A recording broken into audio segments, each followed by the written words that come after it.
What is trauma, right? Because we know all these different experiences, but it's an event that takes place that's usually unexpected and causes emotional distress. Trauma events, car accidents, rape, molestation, grief, watching a loved one die, seeing a loved one killed. When you talk about trauma, you're talking about things that are just very difficult to understand in the moment. But we go through this process where a lot of times we don't even believe what's happening is actually happening, or we don't believe that we actually went through what we went through because it's just so real for us. And so when you talk about what is trauma, we've all been impacted by trauma in some way. But there's another side to it. There's the affirmation, there's the hope, there's the thing that is on the other side that we can all get to. Because I can tell you that in life, you can have success in your trauma, but if you want to become truly unhinged, if you want to become truly just unlimited in how you move through life towards your purpose, legacy, and success, then you've got to heal from the trauma, and I'm talking from experience. In life, I had a lot of early success, right? I served in the special operations community for over 14 years. That's the top 1%, 1 to 2% of the entire military. That's already the elite. But in that, I was the first geospatial engineer to successfully serve in 75th Ranger Regiment. That's the nation's elite raid direct action force. But I was still in the middle of my trauma. I was still going through things at the time. But that's what we're here to talk about today. How did I deal with trauma in the moment? And how did I heal from trauma? And how did I put a structure and a plan in place in order to reach sustained success? So I was having success, but I wasn't having the success that God meant for me to have because I was stuck in the past. And so as I sat there in my tears, I was unlocked and I became unchained. And I said, you know what? There's more.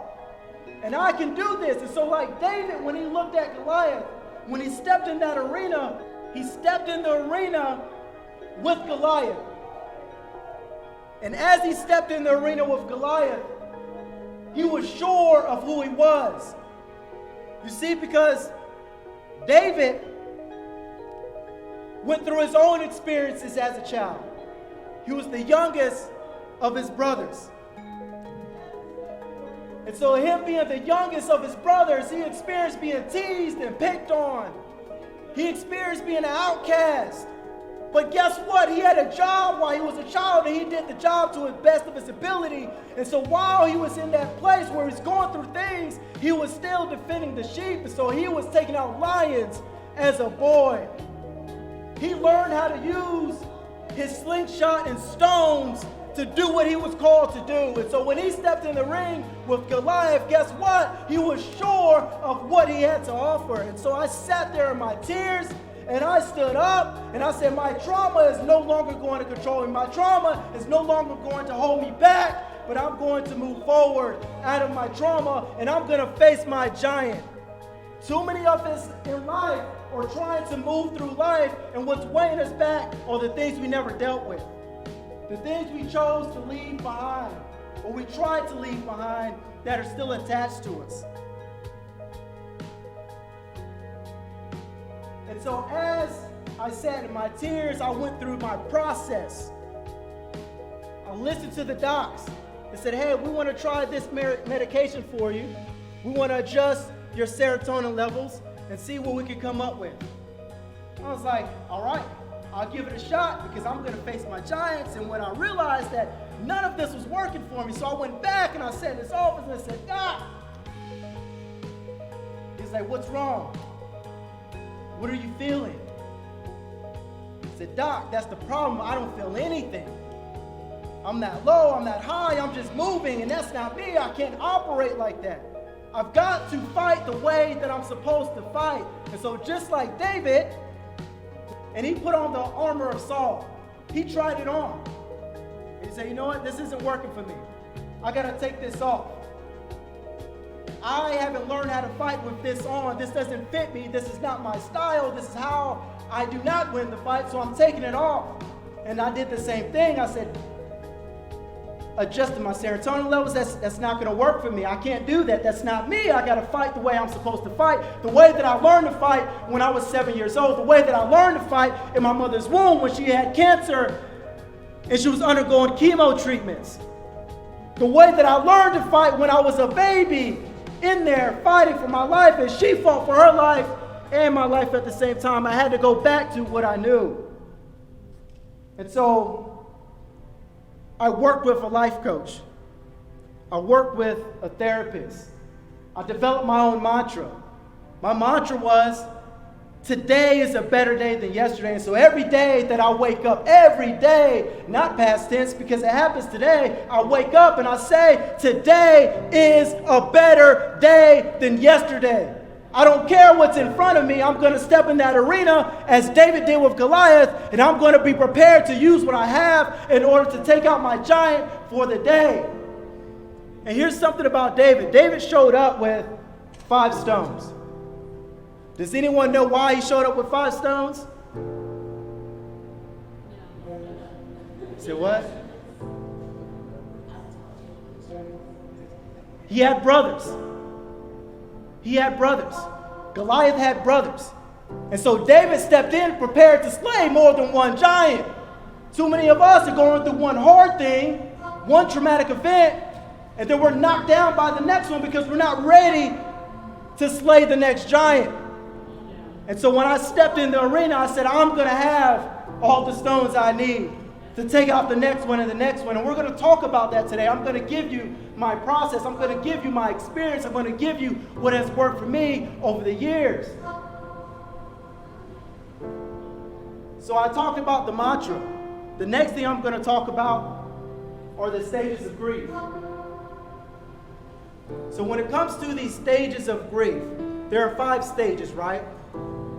The 5 stages of grief are denial, anger, bargaining, depression, acceptance. And so what you're looking at in front of you, you're looking at the emotional balance that is taking place as you're going through those 5 stages of grief. And so I realized that if I was going to break free from the cycle of trauma and being held back, then I needed to get to a place where I can understand how to get through the cycle of grief, because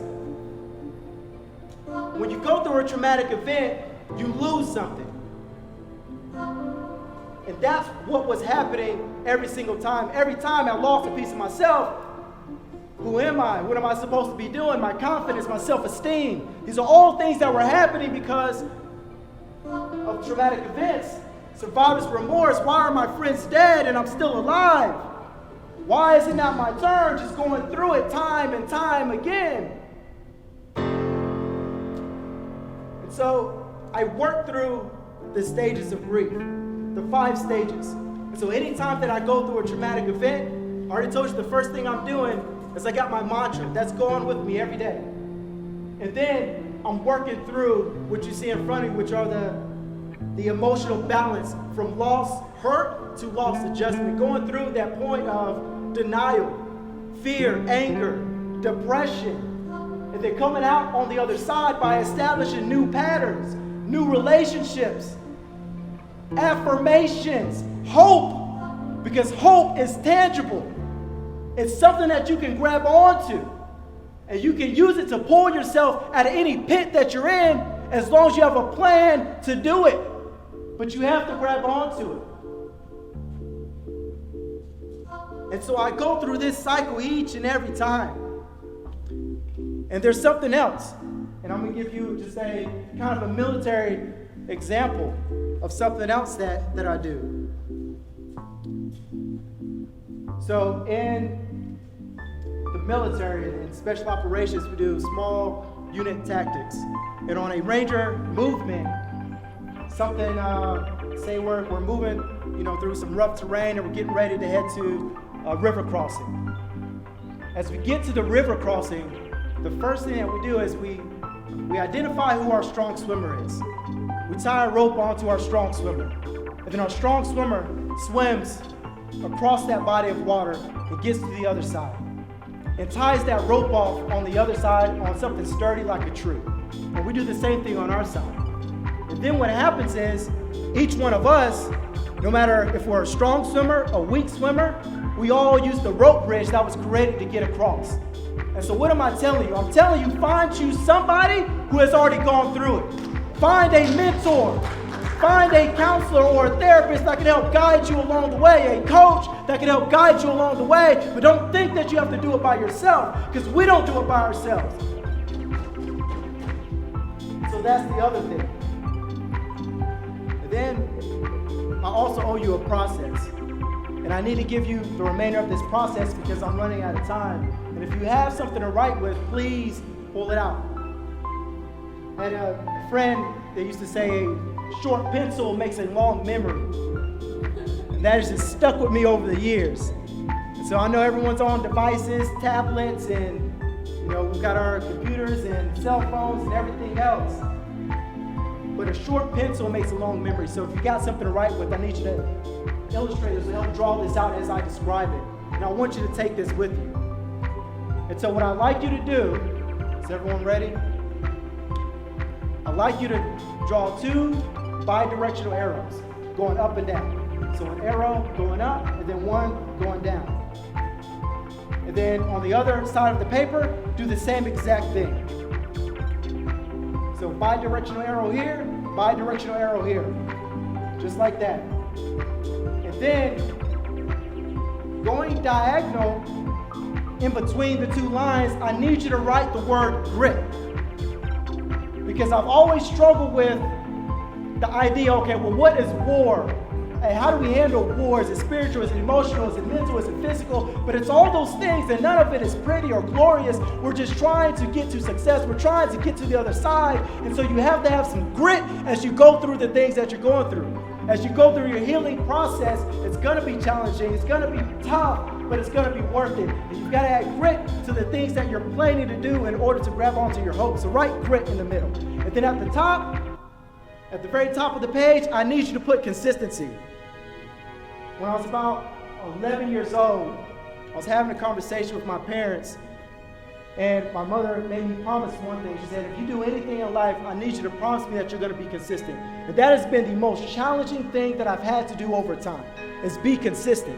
But it's possible. It's right consistency. Because grit will get you there, but consistency is what keeps you there.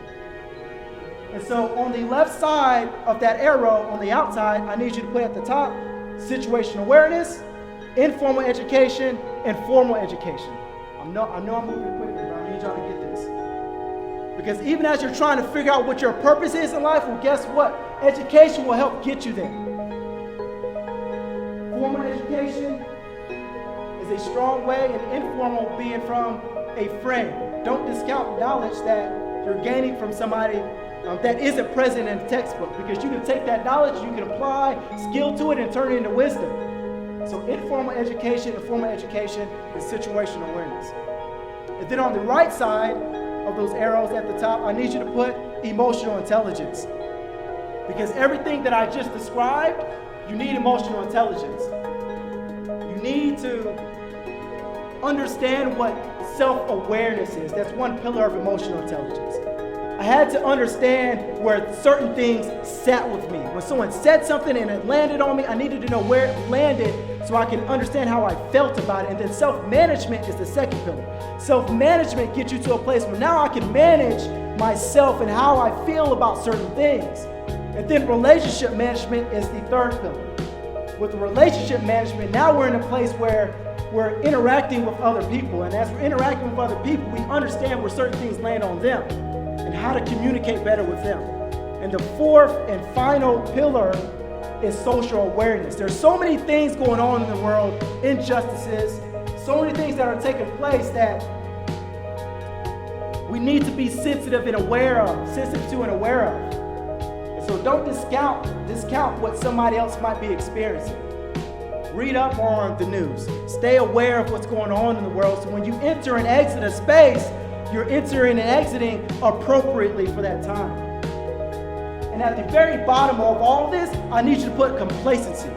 Because if you want to move down the ladder, If you want to move down, complacency is the way to do it. If you want to just sit there and not stand up in your pain, complacency is the way to sit there, to do it. So don't do that. That's at the bottom. And here's the final point. You are not who your trauma says you are. You are greater than that. You are greater than even you probably believe right now. And even if you don't, I need you to start saying that. I need you to start getting to a place where you can have that mantra that leads you in life.